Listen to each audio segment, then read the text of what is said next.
사랑하는 가족 여러분, 어제 토요일부터 이제 이번 주 화요일까지 우리 민족의 대명절인 설이 시작되었습니다. 3년 이상 코로나로 인한 거리두기 때문에 설 명절을 제대로 우리가 지키지 못했지 않습니까?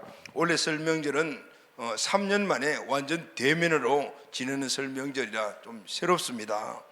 그러다 보니 이번 설 명절에 많은 분들이 개인 또 아니면은 가족이나 이런 어떤 친구들 이렇게 그룹으로 동반해서 이동을 하고 있는 모습을 볼 수 있어요. 대이동이 이루어지고 있습니다.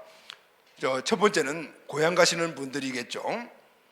일평균 530만 명이 고속도로를 이용한다는 그 통계를 매스컴에서 봤습니다. 어마어마하네요. 두 번째는 이 코로나로 제한된 해외여행이 대부분 풀림으로 이 설 연휴 기간 동안에 해외에서 보내기 위해서 공항을 이용하는 분들이 170만 명 이상이 된다네요. 자, 그럼 여러분, 오늘 설날인데 여러분들은 어디 안 가셨습니까? 여기 예배드리러 오셨어요? 아마 고향이 수원이시거나 아니면은 또 예배 드리고 어디 가야 되겠다 이렇게 계획하신 분들이시죠, 대부분. 근데 여러분, 명절 하면은 우리가 대부분 어떻게 하면 간다, 어디로? 고향으로. 이게 늘 우리 머릿속에 뇌리에 박혀 있는 생각들입니다. 원래도 고향 가신 우리 가족들이 많아서 지금 자리가 많이 비인 것 같아요. 일부 예배도 이전보다 3분의 1도 참석하셨더라고요. 자, 그럼 여러분, 이번 아직까지 일주간이 많이 남았는데 어디 가실 계획을 세우고 계십니까? 오늘 예배 마치고 어디 가시려고 하십니까? 자, 그런데 여러분, 이런 생각을 해보았습니다. 설 명절인데 우리가 계속해서 목표를 가지고 설교 말씀을 나누다가 설 명절이니까 설 명절에 맞는 설교를 해야 되겠다 생각해서 묵상을 하다 보니까 이런 생각이 났어요. 명절이면은 대부분 부모님 찾고 또 고향으로 찾아가고 여행도 가고 하는데 만약에 예수님이 지금 이 시대 여기 오늘 함께 계시다면은 예수님은 어디로 가셨을까? 이런 생각을, 여러분 그런 생각 해본 적 있어요? 예수님이라면 하는 이런 생각을 우리가 많이 하잖아요. 만약에 예수님이 지금 이 시대에 이 명절날 함께 계신다면 예수님은 어디로 가셨을까? 그리고 무엇을 하셨을까? 좀 궁금하잖아요. 그런데 성경을 보니까 그 내용이 나와 있어요. 우리가 똑같은 설 명절은 아니지만은 그런데 이스라엘에 명절이 있습니다. 근데 그 명절마다 예수님이 가신 곳이 있고 하신 일이 있더라고요. 자, 그러면은 오늘 예수님이 명절에 가신 곳, 하신 일, 그러면은 오늘 이 시대 이 명절을 맞는 우리도 이 부분에서 영적 교훈을 얻어야 되지 않겠습니까? 오늘도 이 말씀으로 우리가 함께 은혜 받기 바랍니다. 아멘. 우리가 똑같은 명절은 아니지만 이스라엘은 3대 명절, 3대 절기를 지킵니다. 첫째가 유월절이죠. 유월절은 잘 아시다시피 이스라엘 백성들이 애굽에서 해방되어 나온 날입니다. 그래서 유월절, 바로 유월절 그 명절을 지키고 그 이후에 그 다음 날부터 일주일 동안 무교절을 지켜요. 그것은 유월절 나올 때 그들이 누룩을 넣지 않은 빵을 만들어서 먹고 그리고 갖고 나왔잖아요. 그 7일 동안 무교절 절기를 즐겨요. 그러니까 유월절 절기는 무교절과 합해서 8일 동안 쭉 지키는 절기다 이렇게 생각하면 될 것 같아요. 그리고 그 무교절이 끝나는 날부터 시작해서 7주 후에 7주, 그럼 며칠이죠 여러분? 7, 7이 49 해서 49일이잖아요 49일이 전에 그 다음 날 50일째를 오순절로 지켜요. 이 오순절은 77절이라고 말하기도 하고 맥주절이라고도 해요. 이 절기는 이스라엘 백성들이 가나안 땅에 들어가서 처음 수확한 곡식으로 맥주, 그지? 그 수확한 그것을 기념하는 절기예요. 그래서 이름이 77절이라고 하기도 하고 오순절이라고 하기도 하고 그리고 맥주절이라고도 해요. 또 하나는 초막절이라고 해서 우리가 지킬 교회 절기에서 보면 추수감사절이 있죠. 우리 추석절기 같은 말 이렇게 생각하면 비슷할 것 같아요. 1년 내내 지은 곡식들 제일 처음 수확한 곡식은 맥주절, 그리고 맨 마지막에 모든 곡식들을 다 추수해서 이렇게 창고에 드리는 수장절이라고도 하는데 이 절기를 초막절이라고 하고 또 장막절이다 이렇게 이야기를 해요. 이렇게 3대 절기를 이스라엘이 지킵니다. 근데 오늘 본문 말씀을 보면은 예수님도 이 명절을 지킨 것을 볼 수가 있죠. 요한복음 5장 1절 말씀으로 다 같이 읽겠습니다. 시작. 그 후에 유대인의 명절이 되어 예수께서 예루살렘에 올라가시니라. 자, 유대인의 명절이 되어서 예수님께서 예루살렘에 올라가셨다. 명절날 예수님이 예루살렘으로 올라가셨습니다. 근데 무슨 절기인지는 기록이 되지 않은데 아마 3대 절기 중에 하나겠죠. 그런데 이스라엘 백성들에게, 이스라엘 사람들은, 남자들은 이 3대 절기에 꼭 예루살렘에 올라가서, 그리고 예루살렘 성전에서 제사를 지내고, 그리고 거기서 절기를 지키면서, 그리고 맨 마지막 날에는 거의 대부분 절기에서 축제를 해요. 그러니까 이 이스라엘의 명절도 우리 명절과 같이 잔치집이죠. 명절 하면은 먹는 거, 맛있는 거, 이런 것들 많이 생각이 나잖아요. 요즘은 안 먹으려고 노력하는 시대지만은 예전에는 명절만 되면은 다른 거 기대하지 않았어요. 맛있는 먹을 것 많다, 이게 명절을 기다리는 아이들과 모든 사람들의 마음이었는데, 잔치집이죠. 명절은 잔치집인데 이스라엘 명절도 마찬가지예요. 대부분이 그렇게 잔치 같은 그런 절기죠.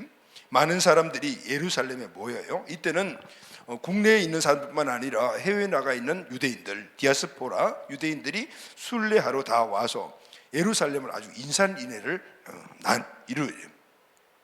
명절을 지키기 위해서 고향을 찾는 우리들의 모습과 너무 비슷하잖아요. 오늘 또 지금 고속도로가 아주 정체됐다는 그런 아까 그 뉴스가 있더라고요. 고속도로가 주차장이 되잖아요. 많은 사람들이 모여 가는 길 오는 길 우글우글하고, 또 고향에 가면은 흩어져 있던 가족들 다 모여서 와글와글 하잖아요. 이게 바로 잔치집 같은 그 명절의 모습이죠. 유대인들도 다 똑같아요. 그런데 명절에 예루살렘으로 올라가신 예수님이 명절을 지키러 가는 사람 대부분이 제사를 지내고 축제를 하는 성전으로 가야 되는데, 예수님은 성전으로 가시지 않고 다른 곳으로 가셨어요. 자, 명절에 예수님이 예루살렘으로 가셨지만은 그러나 성전으로 가시지 않고 다른 곳으로 가셨어요. 2절의 말씀 다 같이 시작.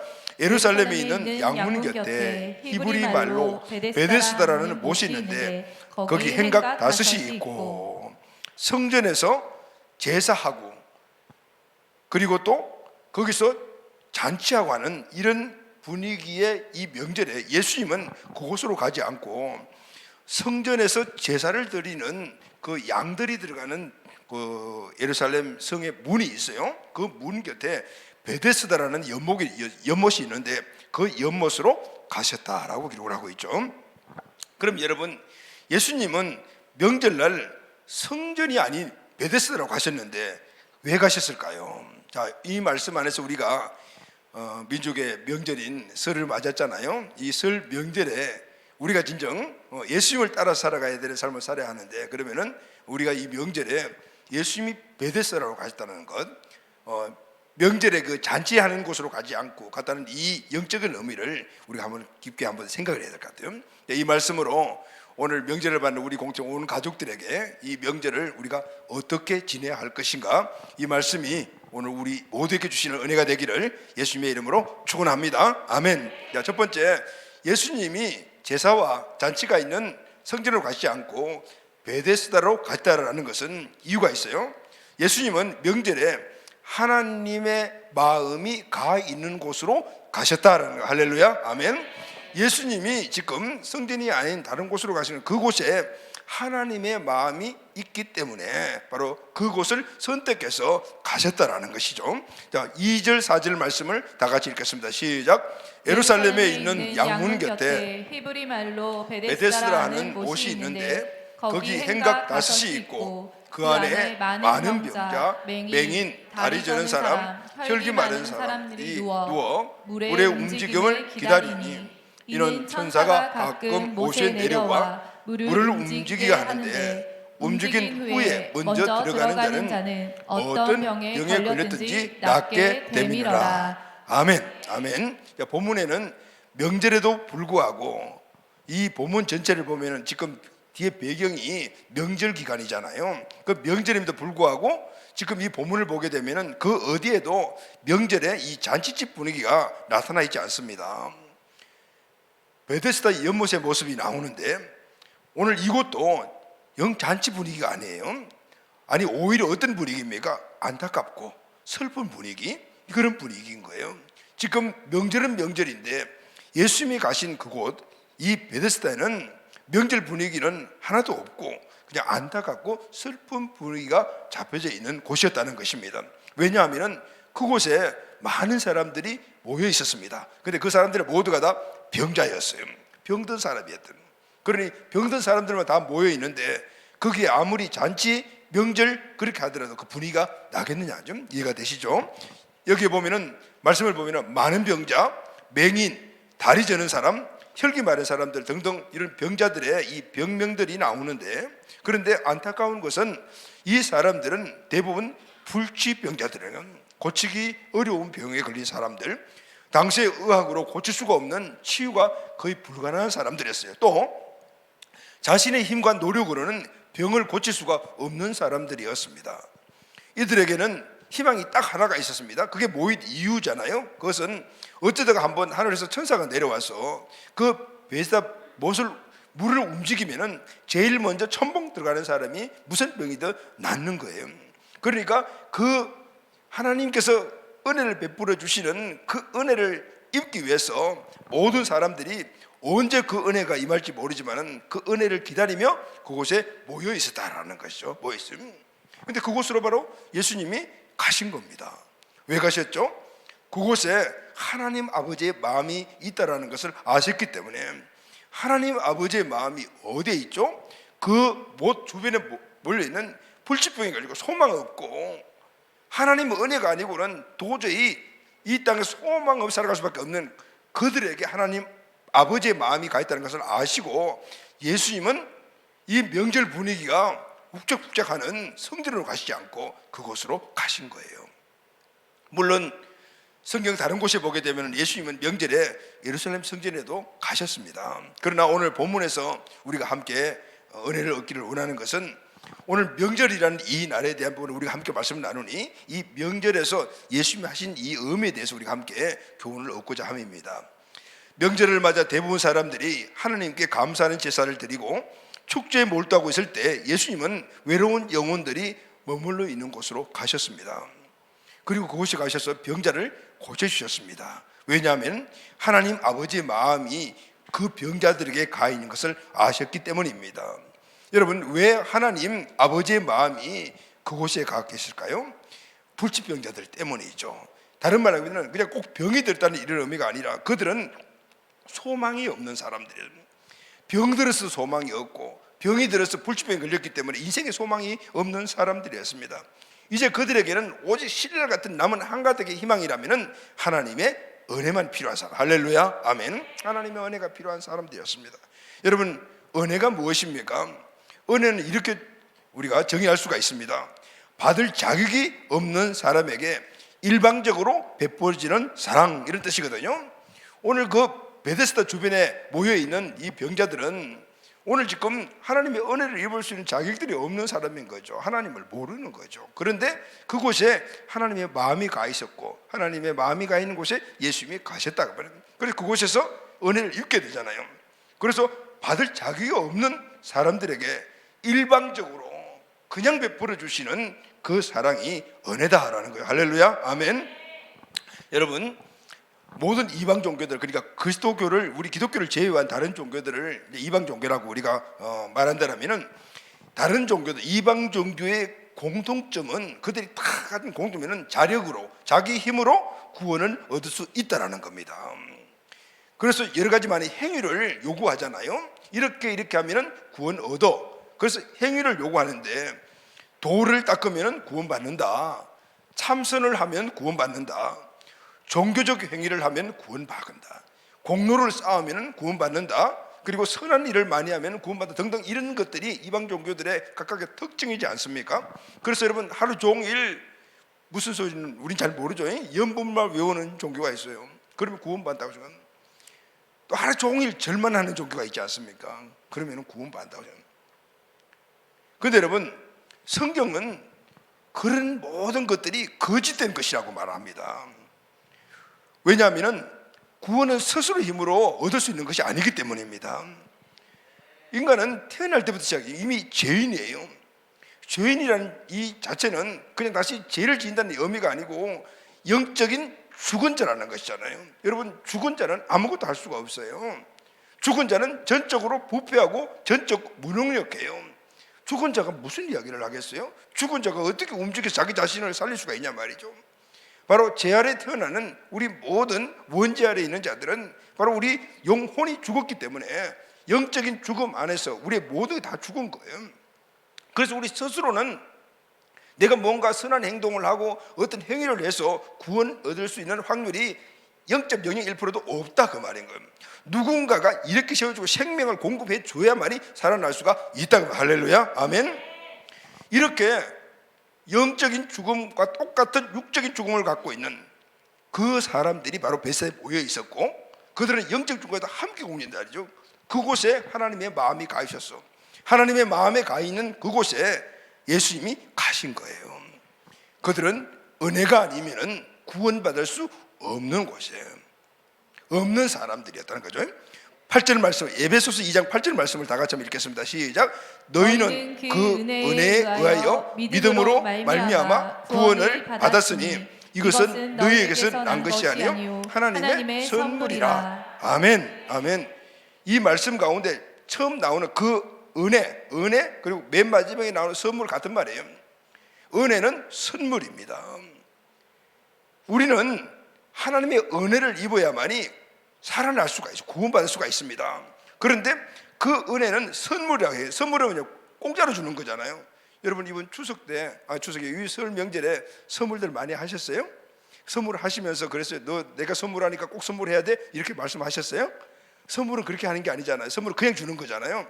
그런데 상대방이 내가 선물 받으니까 고맙구나, 감사하구나 해서 또 선물 줄 수 있지만은 내가 선물을 너에게 주니까 너도 선물을 나에게 줘야 돼. 이건 선물이 아니고 거래하는 거잖아요. 바로 은혜가 선물이라는 것은 하나님이 공짜로 주셨다고 말이에요. 공짜로. 오늘 베스다에 모여있는 이 은혜가 필요한 사람들에게 그냥 예수님이 가신 거예요. 하나님 마음이 그냥 가 있는 것이죠. 사랑하는 간주 여러분, 이번 우리 설 명절에 우리들의 마음이 하나님의 마음이 가 있는 그곳에 가 있게 되기를 예수님의 이름으로 축원합니다. 오늘 영상으로 지금 가정에서 가족들과 함께 예배드리고 있는 우리 가족 여러분, 오늘 분명히 그곳에 여러분들이 가 계시지만은, 그러나 그곳에서 여러분들이 생각해야 될 것이, 오늘 이곳은 하나님의 마음이 있는 곳이기 때문에 내가 이곳에 와 있다라는 그런 생각을 가져야 돼요. 할렐루야, 아멘. 오늘 가족이 모인 곳이 아니라도, 오늘 여러분들이 어디를 가더라도, 오늘 꼭 명절뿐만 아니라 우리가 어떤 삶의 어떤 영역 안에서 어디에 누구를 만나러 가든지 그곳이 바로 하나님의 마음이 있는 곳이다. 그러면 하나님의 마음이 있는 곳에 그 사람들이 누구예요? 은혜가 필요한 사람. 누가요? 선물을 받을 사람. 그 사람이 어떤 사람이죠? 아직 구원 받지 못한 사람. 할렐루야, 아멘. 그래서 그 사람을 위해서 주님이 나를 하나님이 보내셨구나. 오늘 이 인식을 갖는 것, 바로 예수님이 명절에 베데스다 못에 가신 그 모습인 것이죠. 하나님 아버지의 마음에 있는 그분들을 우리가 영적으로 꼭 보고, 오늘 그분들을 복음으로 살리는 그런 역사들이 이번 명절에도 꼭 일어나게 되기를 예수님의 이름으로 축원합니다. 특별히 명절에는 우리 가족들이 만나는 시간들이잖아요. 가족들이 만나면은 많은 우리 흩어졌던 가족들이 함께 만나게 되는데, 친척도 만나지 않습니까? 그곳에서 오늘 하나님 이곳에 보내신 여기가 베데스다 못이다. 그곳 안에 하나님의 은혜가 필요한 자들을 우리가 발견해야 돼. 할렐루야, 아멘. 두 번째, 예수님은 명절에 예수님이 필요한 사람이 있는 곳으로 가셨습니다. 하나님이 마음에 있는 곳에 갔더니 그곳에 예수님이 필요한 사람들이 있어요. 예수님이 필요한 사람들을 만나게 되잖아요. 베데스다 연못은 하나님의 아버지의 마음이 있는 곳입니다. 예수님은 명절에 제사와 축제를 뒤로 하시고 그곳으로 가셨습니다. 그곳이 어디냐면, 그곳에는 이제 예수님을 꼭 만나야 하는 사람들이 있는 곳이었습니다. 할렐루야. 누구죠? 많은 병자들이 그곳에 있었어요. 그 많은 병자들 가운데 먼저 한 사람을 만납니다. 그 사람이 바로 38년 된 병자다, 이렇게 본문에 나와 있죠. 예수님은 그 사람을 만나러 베데스다에 가시다 그 말이죠. 요한복음 5장 5절에서 6절 말씀을 다 같이 읽겠습니다. 시작. 거기 38해 된 병자가 있더라. 예수께서 그 누운 것을 보시고 병이 오래된 줄 아시고 이르시되 내가 낫고자 하느냐. 아멘. 자, 6절 말씀을 보면은 동사가 2개 나옵니다. 6절 말씀은 예수께서 그 누운 것을 보시고, 누구죠? 예수님이 벳사에 가서 제일 먼저 본 사람이 38년 대 누워있는 병자였어요. 38년 동안 병들어서 누워있다니까 이 사람의 마음, 영혼, 육신 피폐해서 환경도 물론 엉망이 되었겠죠. 이제 그 사람을 먼저 보게 하신 거예요. 보게 하시죠. 그래서 예수께서 그 누운 것을 보시고, 동사가 2개 나오는데 병이 오래된 줄로 아시고라고 해요. 내가 낫고자 하느냐 이렇게 물으시죠. 여기 보면 보시고 아시고 하는 이 2개의 동사가 나와요. 예수님은 하나님 아버지의 마음이 있는 베데사로 가셨습니다. 그리고 그것에 가자마자 38년을 보셨어요. 그곳에 38년 병자를 보신 겁니다. 그리고 아셨다라고 했죠. 뭘 아실까요? 38년 된 이 병자, 누워있는 그 자를 오래 병에 걸려있는 사람이구나라는 걸 아셨어요. 이 38년 된 병자를 붙잡고 있는 절망이 얼마나 큰 것을 공감하셨다 그 말이에요. 공감하셨다. 그게 아버지 마음이잖아요. 38년이나 병들어서 그 누워있는 그 병자를 보시고, 근데 보신 것만 아니고 그 안에 있는 허물어져 있는 완전히 절망에 사로잡혀 있는 그 사람의 마음을 아시고, 그리고 그러니까 공감을 하신 거죠. 아버지의 마음으로 그 병자를 보니 그 상태가 어떤 상태인가를 아시니 그게 공감이 되었다는, 긍휼의 마음이 일어나는, 그 사람을 편안한 병자를 보는 것이 아니고 꼭 구원받아야 될 사람라는 그 관점이 만들어졌다. 그래서 예수께서 그 병자에 물으시잖아요. 내가 낫고자 하니? 이렇게 물으셨어요. 여러분, 이 질문을 왜 하셨을까요? 38년 된 병자가 병에 낫는 것은 물어볼 필요도 없는 것인데 그래도 물어보잖아요. 물어보시죠. 왜 물어보셨을까요? 예수님은 전지전능하신 하나님의 아들이시며 하나님이시지만은, 그러나 그 능력이 역사하는 것은 꼭 믿음이 필요하기 때문인 거예요. 낫고자 하느냐, 간절한 소망이 있느냐, 나려고 하는 마음이 있느냐, 바로 그 소망과 기대의 믿음이 있는가를 갖다 확인하신 거예요. 그러면 어느 경우에는 성경에 보게 되면 예수님이 강권적으로 병을 낫게 하시고 진전에 있지만은 대부분이 믿음을 보시잖아요. 믿음을 보시고 그 믿음의 통로를 통해서 주의 능력을 부어주시는 걸 볼 수 있잖아요. 믿음을 통해서 기적이 일어나는 거죠. 7절 말씀을 다 같이 읽겠습니다. 시작. 병자가 대답하되 주여 물이 움직일 때 나를 못에 넣어주는 사람이 없어 내가 가는 동안에 다른 사람이 먼저 내려가나이다. 내가 낫고자 하느냐라고 물었을 때 뭐라고 대답을 합니까? 주님, 나는 몸을 움직일 수가 없어서 물이 막 움직일 때 빨리 뛰어 들어가야 되는데 일어나지도 못합니다. 다른 사람들이 막 달려가서 첨보덩 들어가는 건 보고만 있습니다. 누구도 나를 데리다가 그곳에 넣어줄 사람이 없습니다. 그럼 이 38대 병자는 이 벳사 못에서 병을 나러 왔지만은 병 날 확률이 1도 없는 거예요. 전혀 소망이 없는 사람이에요. 왜 그래요? 능력이 없는 거죠. 전적인 무능이라 움직일 수가 없기 때문에요. 많은 사람들이 뛰어들어갈 때 보고만 있어야 되니까 저 절망감은 더 컸을 것이에요. 그래서 지금 자기 앞에 서 있는 사람이 누구지는 지금 모르지만은, 그러나 네가 낫고자 하실 때 그 안에 있는 커다란 그 소망을 가지고 이야기를 한 거죠. 나는 전적으로 무능합니다. 힘이 없어요. 무능자입니다. 뛰어들어갈 수가 없어요. 누구의 도움이 없으면 나는 절대로 고침을 받을 수가 없습니다. 이 고백을 했다고. 할렐루야, 아멘. 간절한 소망을 갖고 있는 그를 불쌍히 여기신 주님께서 놀라운 명령을 내리십니다. 8절 말씀을 다 같이 읽겠습니다. 시작. 예수께서 이르시되 일어나 내 자리를 들고 걸어가라 하시니라. 아멘. 이 명령은 단계적으로 3가지의 명령으로 딱 이렇게 나눠져 있잖아요. 예수께서 이 38년 병자에게 말해 일어나라, 내 자리를 들어라, 그리고 걸어가거라, 이렇게 3가지의 명령을 하셨잖아요. 첫째가 일어나라 그랬죠. 현재 명령, 지금 일어나, 지금 빨리 일어나라는 거예요. 일어나라. 38년 동안 누워서 토병 생활하고 있는 사람이 지금 일어나라고 명령을 하고 있는 이 예수님 말 들었을 때, 만약에 옆에 있는 사람 들었으면 어떻게 생각해요? 이게 터무니없는 말로 될 수가 있는 거예요. 38년 동안 한 번도 일어난 적 없고 누워만 사는 사람이 어떻게 일어나? 그러나 여러분, 우리가 알아야 될 것이 있어요. 예수님의 초자연적인 역사는 우리 인간의 이성을 뛰어넘는 요거에서부터 시작이 됩니다. 할렐루야, 아멘.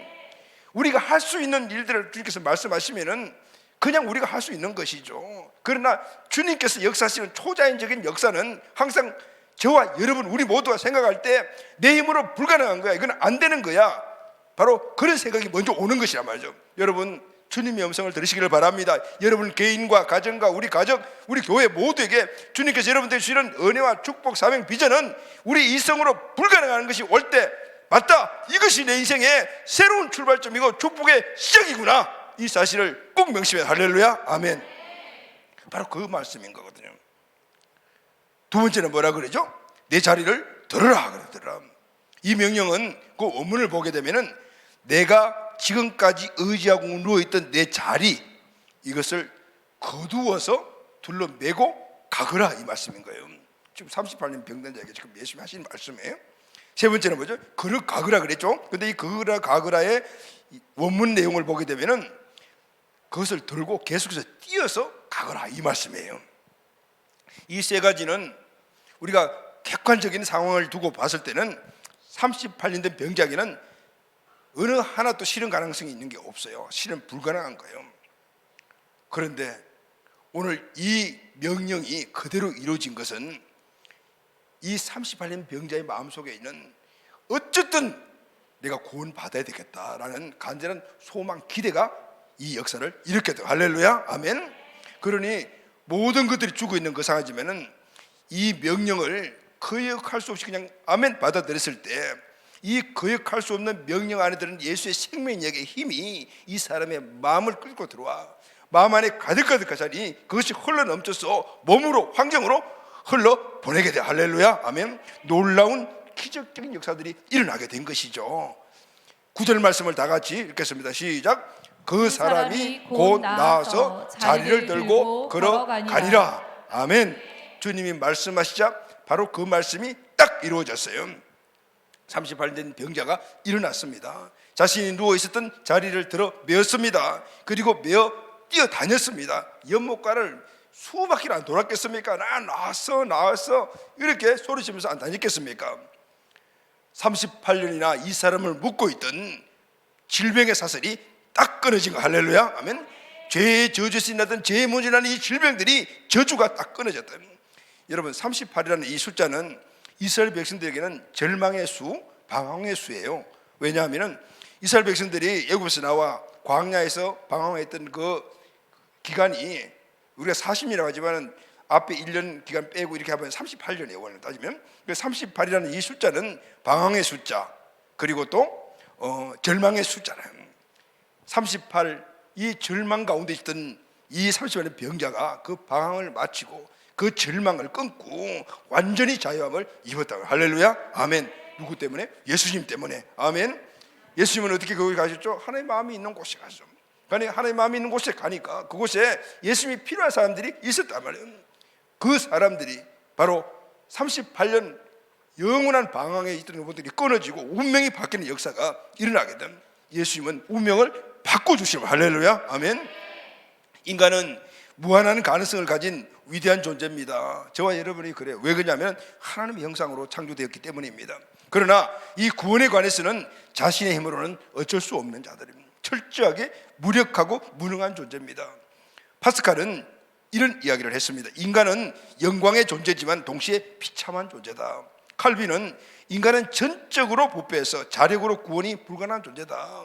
그래서 칼빈은 이런 예를 들잖아요. 10층, 20층, 30층 고층에서 사람이 뚝 떨어지잖아요. 그러면은 어떻게 해요?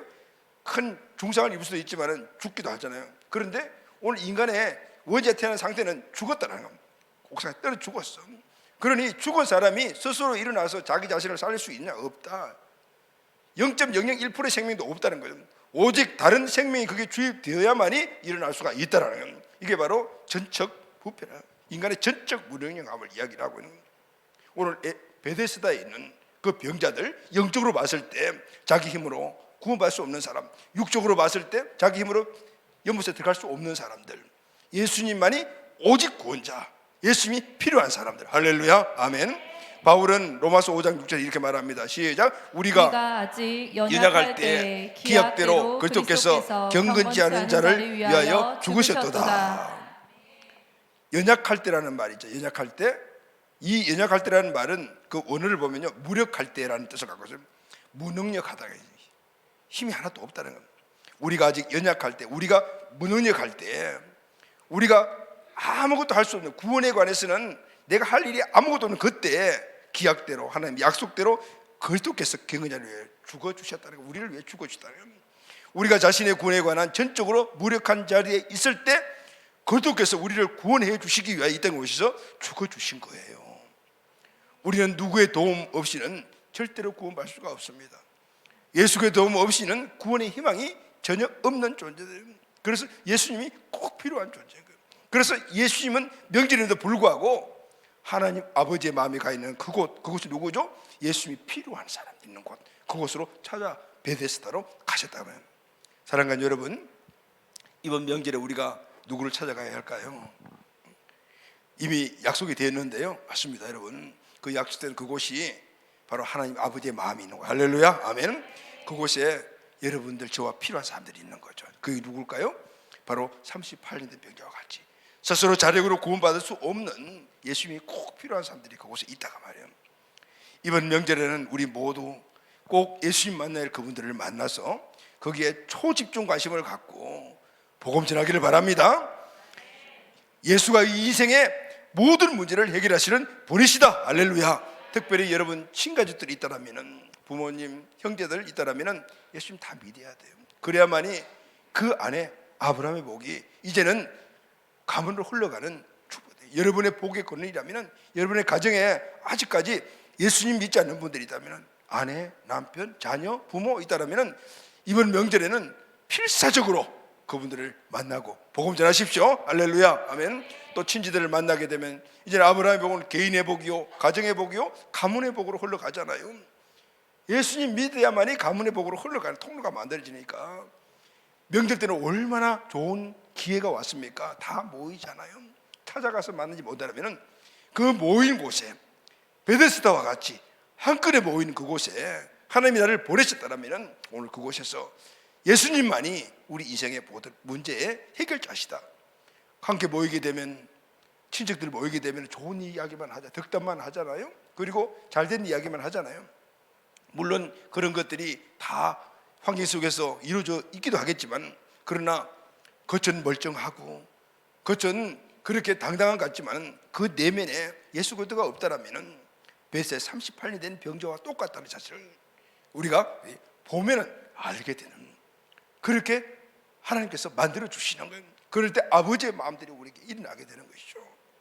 꼭 복음 전하는, 그래서 하나님이 우리에게 주시는 아브라함의 복이 참 데까지 흘러가는 이런 믿음의 명문 가문들을 만드는 복들을 우리 가지고 꼭 되기를 예수님의 이름으로 축원합니다. 아멘. 세 번째, 마지막으로 예수님은 또 명절에 뭘 하셨나 봤더만 예수님은 명절에 모든 사람을 위해서 십자가에서 죽으셨어요.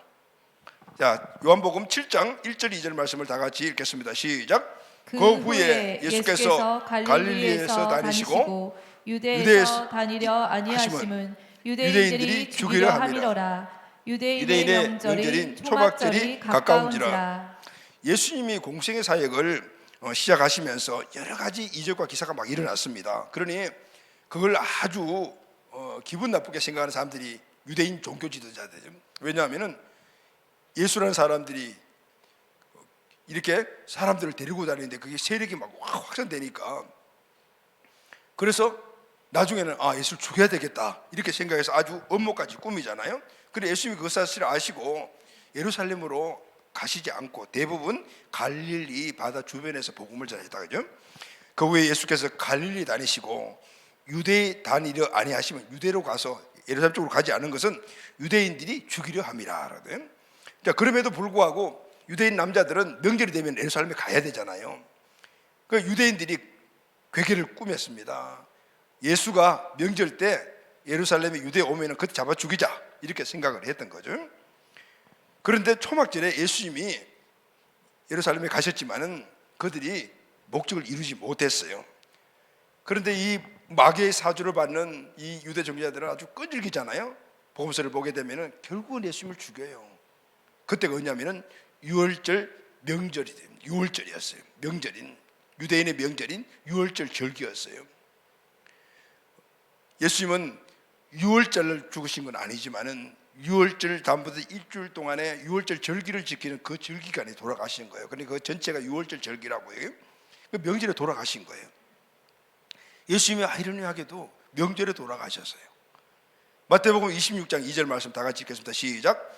너희가 아는 바와 같이 이틀이 지나면 유월절이라 인자가 십자가에 못 박히기 위하여 팔리리라 하시더라. 아멘.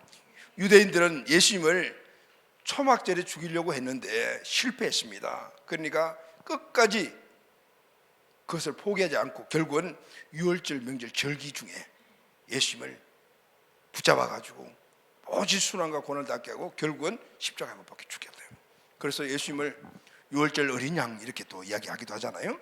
여러분, 예수님이 유월절 절기에 명절 절기에 순환을 당하시고 죽으셨다는 것은 우리에게 주는 영적 의미가 굉장히 큽니다.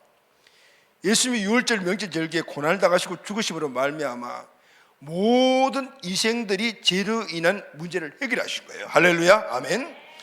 베데스다 연못가에 은혜를 기다리고 있는 수많은 병자들과 38년 된 병자처럼 스스로 힘으로 무엇을 할 수 없는 모든 인간들의 구원자가 십자가에서 죽으심으로 되어주신 거잖아요. 약 2000년 전에 예수님이 베데스다 연못으로 찾아가셨어요.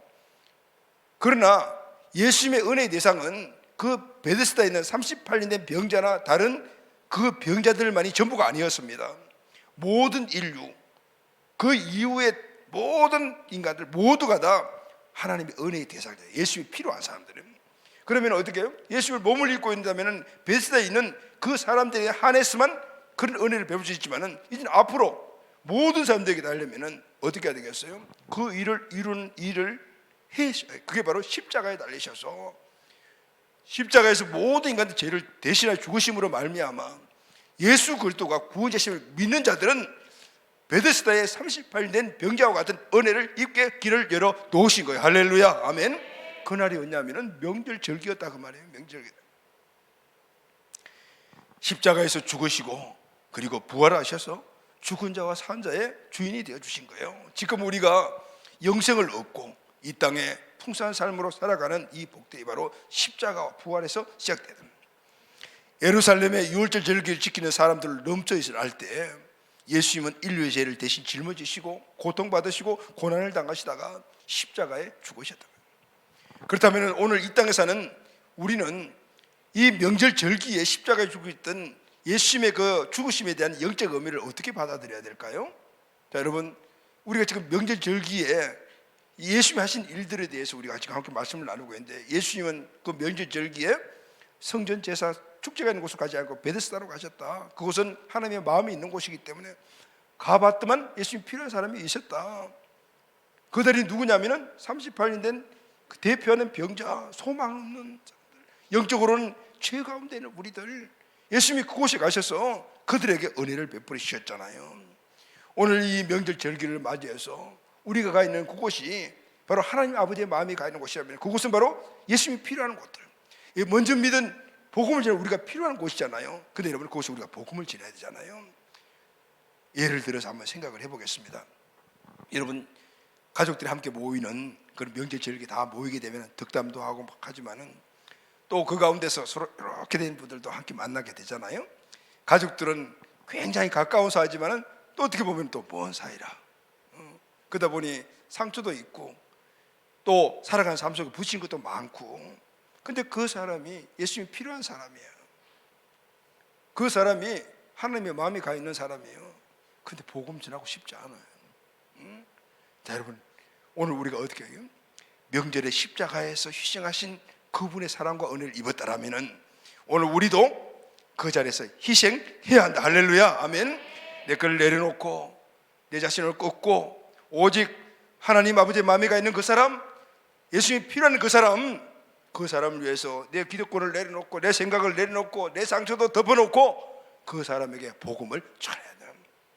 할렐루야, 아멘. 오늘 이것이 명절 절기에 십자가에 달려 희생하신 예수님이 우리에게 주는 교훈인 거예요.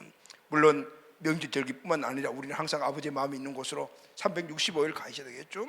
그것이 여러분의 가정일 수도 있고, 아니면 여러분 부모님일 수도 있고, 아니면 내가 있는 여러 가지 많은 그 상황이나 공동체도 있어요.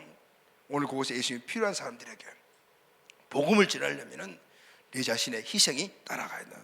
그것은 바로 예수 그리스도가 우리에게 베풀으신 그 사랑인 줄로 믿습니다. 아멘, 아멘.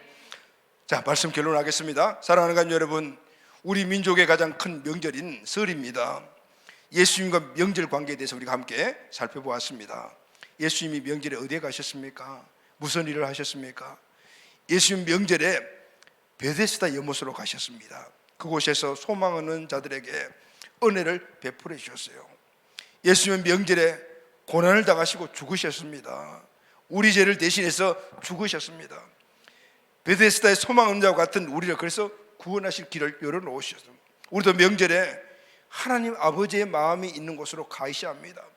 오늘 가정에 함께 가족들이 모여있다면 그곳이 하나님 아버지의 마음이 있는 곳임을 여러분 믿으시기를 바랍니다. 예수 그리스도가 필요한 곳으로 주님이 나를 보내셨다는 사실을 우리가 확신해야 돼요. 그곳에서 예수님을 전하십시오. 아멘. 그 사람과의 관계 속에서 어떤 나와 관계에 미묘한 부분이 있다 하더라도 다 내려놓고 그냥 아버지의 마음을 가지고 보면은 그 사람의 영적 상태를 알게 되기 때문에 긍휼의 마음을 통하여 복음을 전할 수가 있습니다. 그 사람이 누구죠?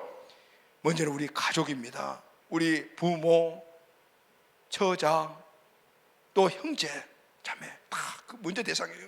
하나님은 우리 가정 공동체를 먼저 세우신 이유가 바로 그예요. 모두가 주 안에서 예수님 안에서 다 구원받아 축복과 믿음의 통로가 되어서 이제는 그것이 우리의 자녀를 통하여 가문으로 흘러가 민족과 열방까지 흘러보내는 이 축복을 주시기 위하여 저와 여러분을 먼저 복외관으로 선택하신 줄로 믿습니다. 아멘. 먼저 우리 가족의 구원에 최선을 다하는 한 해가 꼭 되기를 예수님의 이름으로 축원합니다. 사랑하는 여러분, 이제 예배드린 여러분들, 사랑하는 사람들 만나러 가신 분들 계시잖아요. 이제 무슨 선물을 가지게 되죠? 바로 은혜 복음의 선물을 꼭 가지고 가시기를 바랍니다. 아멘. 물론 좋아하시는 용돈도 드리고 다른 선물도 우리가 해야 되는 거 당연하지만은 그러나 거기에 빠짐없이 꼭 함께 게 될 것은 은혜가 선물이라 그랬잖아요. 그게 바로 복음입니다. 꼭 복음을 전파해서 우리 온 가족들이 예수님 믿고 아브라함의 복에 근원이 되면 이제 우리 자손 자녀들을 통하여 그 복들이 계속해서 흘러가는 믿음의 큰 축복받은 가정과 우리 모든 가문들이 되시기를 예수님의 이름으로 축원합니다. 아멘.